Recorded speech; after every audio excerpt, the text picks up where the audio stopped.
नमस्कार दर्शक बंधु मु दीपिका आज हूँ जनवरी मास 28 तारिख बुधवार। चलतु नजर पकेबा देश विदेश प्रमुख खबर गुड़िक ता पूर्व चैनल नुआ थिले चैनल को सब्सक्राइब करी पाखरे आसुवा बेल आइकन को ऑन करी रखंतु एमती लेटेस्ट न्यूज सर्वप्रथमे देखिबा पई। तेबे आसंतु आज गुरुत्वपूर्ण खबर गुड़िक नजर पकेबा। आज प्रथम खबर आज ओडिशा बंद जानतु कौन खोला कौन बंद। बुधवार ओडिशा बंद डाकरा दिया जायछि। नवनिर्माण कृषि संघ द्वारा एही डाकरा दिया जायछि। नवनिर्माण कृषक संगठन ओडिशा बंद पे आह्वान देइछंती। ए अधीन रे स्कूल ऑफिस विभिन्न व्यवसाय समेत अनेक जिनिस सीधासलख प्रभावित हेबार संभावना अछि। सेपटे ओडिशा बंद डाकरा को कांग्रेस समर्थन करिछि।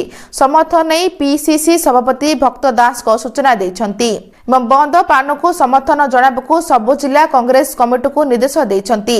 धान किणारे अव्यवस्था प्रदूषण सर्टिफिकेट आड़ मात्राधिक दंड को विरोध कर देइछि।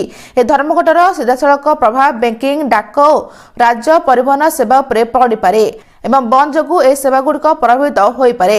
ए समय मध्य अत्यावश्यक जिनिस सुविधाजनक कार्यक्रम रहिबो जेपरिक मेडिकल दुकान विमान बंदर हॉस्पिटल डिपार्टमेंट स्टोर अन्य अनेक जिनिस कार्यक्रम रही पारे बोली सूचना रही। परवर्ती खबर रत्न भंडार चाबी हजिबा तदंत प्रसंग आभिमुख्य स्पष्ट करने को राज्य सरकार को हाईकोर्ट को निर्देश। श्रीमंदिर रत्न भंडार गच्छित थिबा समस्त रत्न पूर्वतन अछि ना नहीं सेने स्पष्ट तथ्य लोड़छंती मामलार आवेदनकारी। रत्न भंडार चाबी हजिबा संपर्क में तदंत कमिशन रिपोर्ट केबे सार्वजनीन हेबो तापरे मध्य स्पष्टीकरण लोड़छंती हाईकोर्ट। तेबे रत्न गणति मणति एसओपी प्रस्तुत होई सारिछि एवं राज्य सरकार को मंजूरी मिले गणति मणति प्रक्रिया आरंभ होबो बोली श्रीमंदिर प्रशासन पक्षरु कोर्ट को अवगत कर दैछि। 1978 मसरे शेषतर पाई गणति मणति होतिला किंतु सेही मुताबिक रत्न एबे रत्न भंडार अछि कि नै सेने प्रश्न उठेछंती आवेदनकारी। जहा पर आगामी तारीख सुधा अभिमुख्य स्पष्ट करबा लागि राज्य सरकार को कहचंती हाईकोर्ट बोली सूचना रहिछि। परवर्ती खबर कोर्ट को निर्देश पर निष्पत्ति को ओहरिले राज्य सरकार। पीयूसीसी नथिले भी मिलिबो तेल। पीयूसीसी नथिले भी मिलिबो तेल। पेट्रोल ए डीजेल न मिलिबा निष्पत्ति प्रतिहत कला परिवहन विभाग। हाईकोर्ट को निर्देश पर निज निष्पत्ति को ओहरिछि विभाग। पीयूसीसी सर्टिफिकेट नथिले भी समस्त पेट्रोल पंप रु गाड़ी मालिक मानकु पेट्रोल और डीजेल मिल पारिबो एवं यह छड़ा गाड़ी लगे चालाण किंबा जरिमाना देवाकू सरकार बाध्य कर नाही। एने सत्यपाठ जरिए हाईकोर्ट को जनइले राज्य सरकार। सेपरी बाहन पोर्टाल को मध्य संशोधन करने को निर्देश देइछंती कटक हाईकोर्ट। पोर्टाल संशोधन ने सत्यपाठ जरिए जवाब रखा अदालत कहचंती बोली सूचना रही।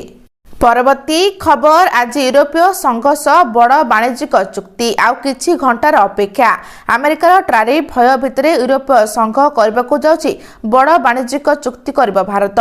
यार ना रही mother of all dealers. Switzerland रे आयोजित दावोस सम्मेलन में ईयू अध्यक्षा उर्सुला वान यूरोपीय परिषद अध्यक्ष लुइस सांटोस भारत सह चुक्ति करने को आग्रह प्रकाश करथिले। तेबे एथरक गणतंत्र दिवस समारोह उभय मुख्य अतिथि साजिथिबा आज भारत सह चुक्ति करने को जाउछंती। ईयू सह वाणिज्यिक चुक्ति करबा तृतीय देश होछि भारत। तेबे पूर्व जापान और दक्षिण कोरिया चुक्ति करछंती। मुक्त वाणिज्य चुक्ति भारत उपरु टैरिफ भार कम करबा यूरोपीय 27 देश में भारत पई बाजार खोलिबो बोली सूचना रही। परवर्ती खबर आज श्रीजीव बनका लगी नीति। श्रीमंदिर आज महाप्रभु स्वतंत्र बनका लगिबा श्रीमुख श्रृंगार नीति अनुष्ठित हेबो। एथिबा श्रीमंदिर प्रशासन पक्षरु समस्त प्रस्तुति कर जायछि। महाप्रभु यह एक गुप्त नीति होथिबारु एही समय किछि घंटा पे साधारण दर्शन बंद रहइबो। बनका लगी होछि श्री विग्रह मानकर श्रीमुख श्रृंगार सेवा।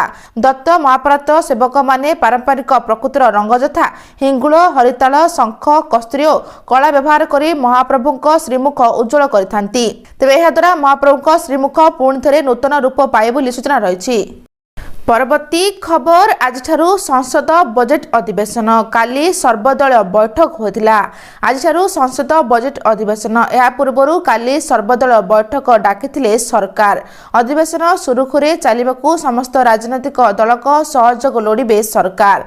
अधिवेशन एजेंडा संपर्क मध्य आलोचना हेबो।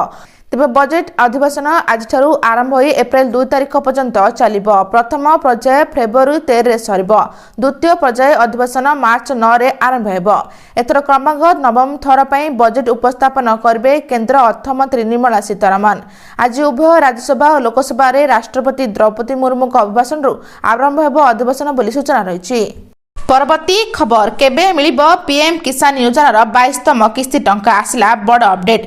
प्रधानमंत्री किसान योजनार सारा देश में लक्ष लक्ष चाषी एक मजबूत सहायता प्रणाली पलटि 2019 में आरंभ होता। यह योजनार क्षुद्र एवं नाममात्र चाषी को सीधासलख आर्थिक सहायता प्रदान करे। चाषीर प्रत्येक पर्यायर बिहन सार कीटनाशक किंबा अमल पांठि आवश्यक। प्रधानमंत्री किसान योजना अधीन चाषी मैंने वार्षिक 6000 टंका पाती। ए टंका गोटे थर दि जाए ना बरं 3टी समान किस्ती प्रदान करा जाए। प्रति 4 मास 2000 टंका सीधासलख सेमानक बैंक अकाउंट को स्थानांतरित हुए। तेबे प्रधानमंत्री किसान योजना रे 21तम किस्ती गत वर्ष नवेम्बर में जारी कराइथिला। परवर्ती किस्ती अपेक्षा कर जायछि एवं गणमाध्यम रिपोर्ट रु जना पड़छि जे सरकार फेब्रुआरी 22तम किस्ती जारी करि पारंती बोली सूचना रहिछि।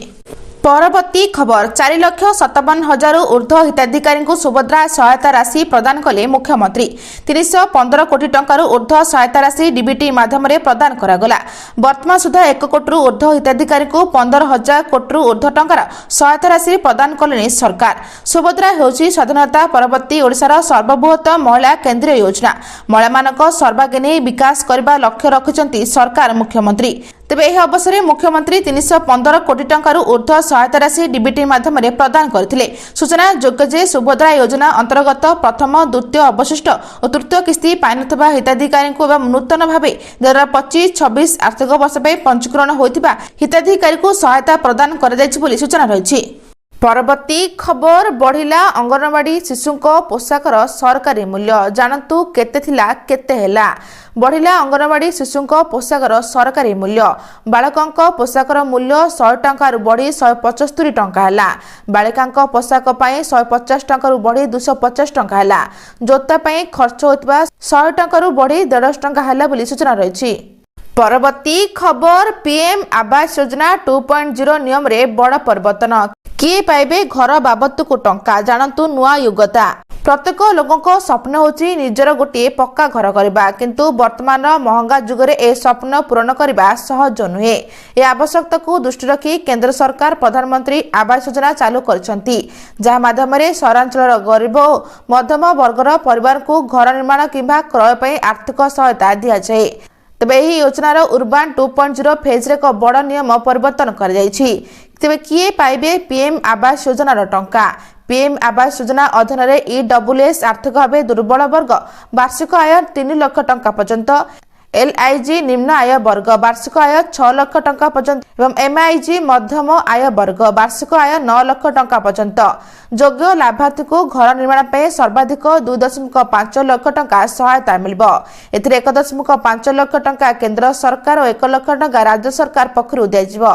एसह 1.8 लाख टंका पर्यंत सुधर सब्सिडी व्यवस्था मध्य रहिछि एवं झुपुटी घरे रोतबा लोक स्ट्रीट भेंडर और कार्यरत महिला को प्राथमिकता दियाइछि बोली सूचना रहिछि।